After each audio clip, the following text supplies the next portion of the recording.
Assalamu alaikum warahmatullahi ta'ala wa barakatuh. Yan uwana na faɗin duniya baki da yana kowa da kowa fatan alkhairi. Barkanmu da yau, barkanmu da sake saduwa a cikin wannan filin mai albarka, wannan gidan namu da ake kira Darul Dalili Foundation TV 3. Allah ya sa mu dace abubuwa da suke damuwa mu na rayuwa yau, Allah ka yaye muna matsaloli da ake ciki na damuwa, Allah ka kawo mana sauki gare shi. Dukkan wanda yake neman arziki, Allah ka buɗe masa kofofin samun sa. Wanda yake cikin damuwa, ya Allah ka ɗauke masa. Allah ka ba mu lafiya, Allah ka ƙara ma muna zama lafiya, Allah ka tunkuɗe mu dukkanin masifa gabar da yamma kudu arewa, albarka annabi Muhammadu Rasulullahi sallallahu alaihi wasallam. Sirri mai matuƙar inganci na gaske, musamman ɗan kasuwa ko kuma wanda yake neman jama'a, ko kuma musamman a ce kana karɓan babban aiki wajen manyan mutane, kana zuwa kana nema ana maka, ko aikin kamfani ko kuma makamancinsu dai da suka yi kama da irin wannan haka.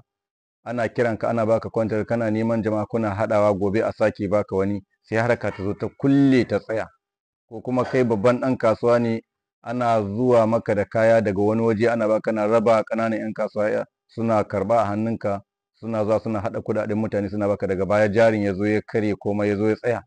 Ko kuma a'a, kai ma'aikaci ne da ka samu wani babban matsayi, daga baya aka yo baya da kai. Kuma musamman a ce kana neman matsayin kuma baka samu ba, to wannan sirrin in ka ji ka tsaya ka saurara da kyau, wannan sirrin naka ne. Duk wanda yake da wannan damuwan, wallahi wannan sirrin nasa ne, kuma sirri ne wanda an cire kyashi, an cire hasada, an cire mugunta, an cire keta, an bada fi sabilillahi. In ka aikata za ka ji daɗi. Sunan Allah ɗari ba ɗaya ne ake amfani da su. Ganyen gamji za ka nemo guda 11, ganyen gamji guda 12 ake samu, amma guda 11 shine ake yin rubutun sunan Allah 100 a jiki. Na 12 ana cikawa da shi. Yawwa, da na 12 ake cikawa. Guda 11 nan kowane zaka rubuta masa sunan Allah guda 8 a jiki. Kowane zaka rubuta masa sunan Allah guda 8 a ciki. In ka rubuta guda 11 zai rage maka sunan Allah kwara 11. Kwara 11 nan da ya rage, guda ɗayan nan na 12 nan shine zaka ɗauko, sai ka cika wannan guda 12, guda 11 a jikin ganyen na 12, sai ka shanya ya bushe. In ka shanya ya bushe, alhamdulillah, sai ka ɗan samu waje, sai ka zuba shi, sai ka murmushe shi.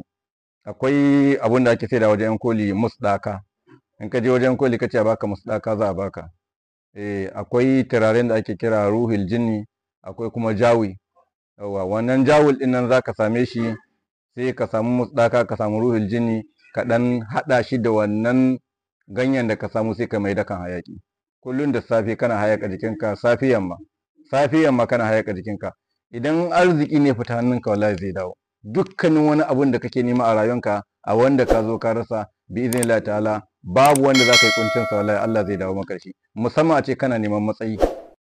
A ce kana neman matsayi, ko na siyasa, ko kuma na cikin mutane, ko kuma na wanda yake sarauta ce haka.